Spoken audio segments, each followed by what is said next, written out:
We're Blake and Brittany, and we moved from the urban Pacific Northwest to a village in the rural Ecuadorian Andes. On this channel, we talk about how we've built a life here and try to show a little bit of what that looks like.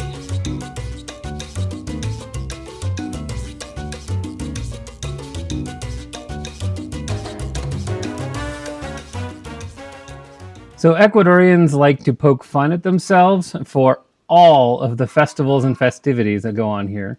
There's always something to celebrate at the national level, but also at the local level. And the community parties are the best. There's street food, there's fireworks, there's a quadruple level bouncy house, Wooden car races, raffle prizes, football, a high-stakes barrio talent show. It's packed full of tradition, but it also offers savvy side hustlers and entrepreneurs a chance to get their foot in the door. From what we understand, most little towns in the Sierra celebrate their parochialization day and also many religious festivals, right? So St. Peter is the biggest deal in our town, and our town's religious holiday takes place around the end of June, which I believe coincides with a day commemorating Peter in the Catholic Church. So in this particular fiesta, there's a significant religious component to it. For example, there's something called the novena, which is a special mass that happens 9 days in a row. And there are also processions through the streets. People can show their devotion by sponsoring different components of the fiestas, like paying for a music group to come perform one night, or a prize for one of the many events. Also commissioning fireworks, that sort of thing. It's really common. But there's also just a lot of fun, apart from the solemn commemoration component.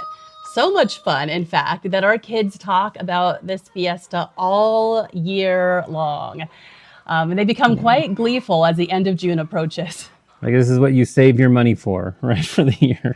And truly, there's lots to be gleeful about, such as the kind of outrageous bouncy houses. The owner's business is actually going from town to town, right, to the various fiestas as they happen, like a traveling carnival, like he's an Ecuadorian carny. They set up these old video game consoles, these old foosball tables, and the kids just think it is the greatest thing ever, right? They spend hours bouncing and hanging out with their friends in the little fun zone. And this one, every year, but specifically this year, conveniently located across the street from the best artisan ice cream in the region. So while the kids were happy to eat their full of empanadas, salchipapa, and dorilocos from our friend's new local, the grown-ups enjoyed all the traditional Ecuadorian dishes that local restaurants were serving up during the fiestas. Like we've mentioned many times, food is great. Very good here. So there are activities and events all day long. Traditional games for children, raffles, auctions, various fairs, sporting events like the soccer, the indoor, and equivolley. But the main events always take place at night. So I'm very much a morning person. I start to wilt around 8 on a good night. The fiestas are not designed for people like me. No. Every night there's live music and dancing.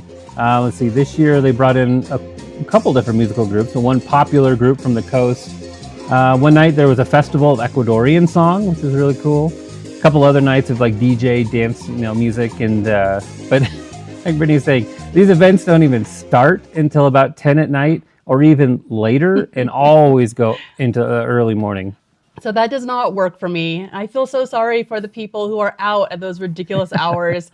I just imagine them tired and cold and sad instead of home and in their beds. But there is one event that I do stay up for. It's my favorite of the year. This year didn't end until midnight, but I stuck it out. And that event is called a pregón. And from our understanding, it's like a neighborhood talent show. That's how we describe it. Yeah. So the whole town crams into the cancha. It is full. And there's this really festive, anticipatory feeling leading up to the pregón. The program's always started with some more artisan fireworks, and more on those in a minute. Yeah, they go around with these vats of this hot alcoholic beverage that they hand out to literally everyone in the crowd. We can't remember the actual name, but they call it leche de tigre, or tiger milk. So it's like a milk drink with alcohol in it. But it's good. It's very Doesn't good. sound good, but it is good. And that drink always goes with the pregón. Part of the tradition. Then the participating barrios present their skit. There's usually pretty involved sets and costumes, props. There are monetary prizes, so there's a lot of incentive to pull out all the stops. Yeah, and with the pregón, so there's understanding Spanish, right? And then there's understanding. Typically, we understand pretty much everything here. Humor and below the surface hidden meaning stuff, usually we catch. But we fail at understanding at least half of the pregón skits. We either don't get why one's funny necessarily, or we fail to capture like the moral or the meaning of the story. One we may think is very boring, everyone loves, and we don't understand why. But that's okay, because we'll get better at this poco a poco. So this year, Blake's loyalty was torn because a rival barrio asked him to participate in their skit. They needed a gringo character who could speak in exaggerated bad Spanish. Everyone knows how funny that is. So Blake got to be in a skit. He did a really great job. He was really funny. It was great. Funny. Stole the show. I did a great job. But it wasn't our barrio. So anyway, that skit won second place and our barrio won first. So all in all, it was a really good night.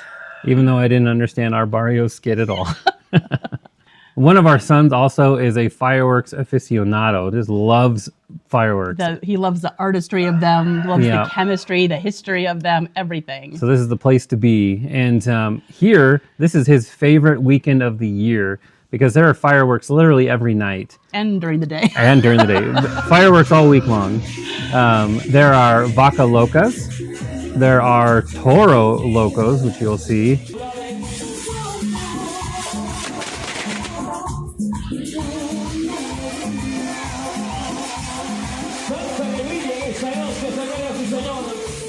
Then there's the Chinita y Cholito. They always make an appearance at the pregón. There are waterfalls and aerial fireworks.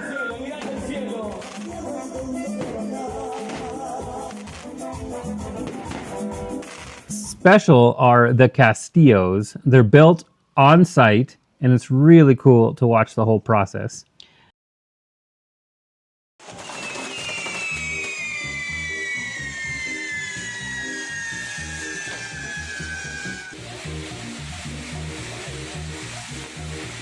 Yeah, not the kind of regulation you would expect in the United States. But it's fun. They are not risk averse in Ecuador. No. I'll say that. The town fiestas are not fancy, and they are not cutting edge, but neither are we. And we've decided there's no better way to kick off summer. So thanks for watching this video. Share it with a friend, and remember to subscribe to Average Family Abroad, and we will see you on the next one.